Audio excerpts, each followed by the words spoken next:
wabarakatuh. Yang saya hormati Bapak Danu Aris Setianto, selaku dosen pengampu mata kuliah Fikih Siasah dan teman-teman yang saya banggakan.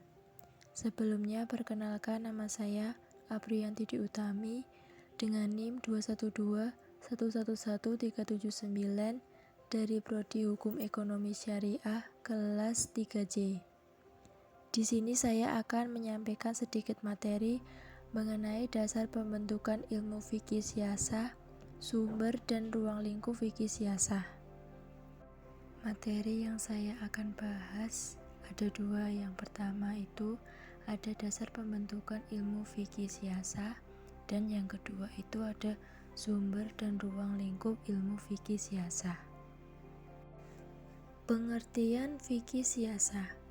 Fikih siasah berasal dari dua kata, yaitu fikih dan siasah. Secara bahasa, kata fikih berasal dari kata faqiha, yafqahu, dan fikhan yang berarti paham yang mendalam. Secara istilah, kata fikih berarti pengetahuan tentang hukum-hukum syariat yang berkaitan dengan perbuatan dan perkataan mukallaf yang diambil dari dalil-dalil yang terperinci. Sedangkan secara bahasa, kata siasah berasal dari kata sasa, yasusu, dan siyasa satan, yang berarti memimpin, mengurus, dan mengembala. Sedangkan secara istilah, kata siasah berarti pengurusan kemaslahatan umat manusia sesuai dengan syara'. Jadi, fikih siasah adalah salah satu aspek hukum yang berbicara tentang pengaturan dan pengurusan kehidupan manusia dalam rangka mencapai kemaslahatan bagi manusia itu sendiri. Dasar pembentukan ilmu fikih siasah. Yang pertama, adanya peraturan dan perundang-undangan negara sebagai pedoman dan landasan ideal. Yang kedua, hubungan antara penguasa dan rakyat menyangkut hak dan kewajiban. Yang ketiga, pentakdiran dan pengorganisasian untuk mewujudkan kemaslahatan umat. Sumber fikih siasah. Yang pertama, Al-Quran dan Al-Sunnah. Yang kedua, sumber-sumber tertulis selain Al-Quran dan Al-Sunnah. Yang ketiga, peninggalan kaum muslimin terdahulu. Ruang lingkup fikih siasah. Para tokoh memiliki pendapat yang berbeda-beda mengenai ruang lingkup fikih siasah. Yang pertama itu menurut Imam Al-Mawardi. Menurut Imam Al-Mawardi, ruang lingkup fikih siasah dibedakan menjadi 5. Yang pertama itu siasah dusturiyah atau siasah perundang-undangan. Yang kedua siasah maliyah atau siasah keuangan. Yang ketiga siasah qadariyah atau siasah peradilan. Yang keempat siasah harbiyah atau siasah peperangan. Yang kelima siasah idariyah atau siasah administrasi. Yang kedua, ruang lingkup fikih siasah menurut Ibnu Taimiyah. Menurut Ibnu Taimiyah, ruang lingkup fikih siasah dibagi menjadi 4. Yang pertama itu ada peradilan, yang kedua moneter, yang ketiga administrasi negara, yang keempat hubungan internasional. Yang ketiga, ruang lingkup fikih siasah menurut Abdul Khalaf.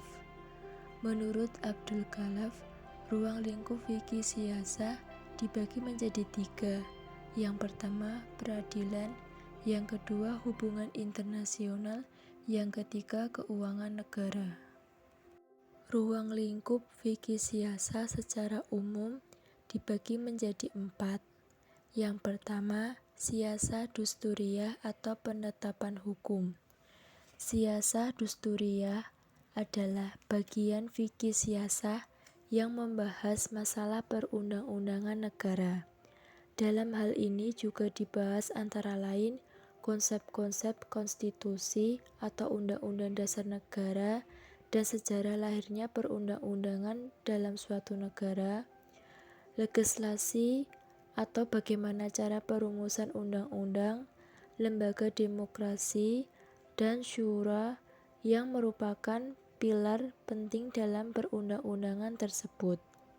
Yang kedua, siasah maliyah atau keuangan negara. Siasah maliyah secara etimologi, siasah maliyah ialah politik ilmu keuangan. Sedangkan secara terminologi, siasah maliyah adalah mengatur segala aspek pemasukan dan pengeluaran keuangan yang sesuai dengan kemaslahatan umum tanpa menghilangkan hak individu dan menyia-nyiakannya. Yang ketiga, siasah harbiyah atau peperangan. Siasah harbiyah adalah pemerintah atau kepala negara mengatur dan mengurusi hal-hal dan masalah yang berkaitan dengan perang, kaidah perang, mobilisasi umum, hak dan jaminan keamanan perang, perlakuan tawanan perang, harta rampas perang, dan masalah perdamaian. Yang keempat, siasah dauliyah atau hubungan luar negeri. Siasah dauliyah bermakna tentang daulat, kerajaan, kekuasaan, wewenang. Sedangkan siasah dauliyah bermakna sebagai kekuasaan kepala negara untuk mengatur negara dalam hal hubungan internasional, masalah teritorial, nasionalitas, ekstradisi, tahanan, pengasinan tawanan politik, pengusiran warga negara asing. Sekian materi yang dapat saya sampaikan. Kurang lebihnya saya mohon maaf. Terima kasih. Wassalamualaikum warahmatullahi wabarakatuh.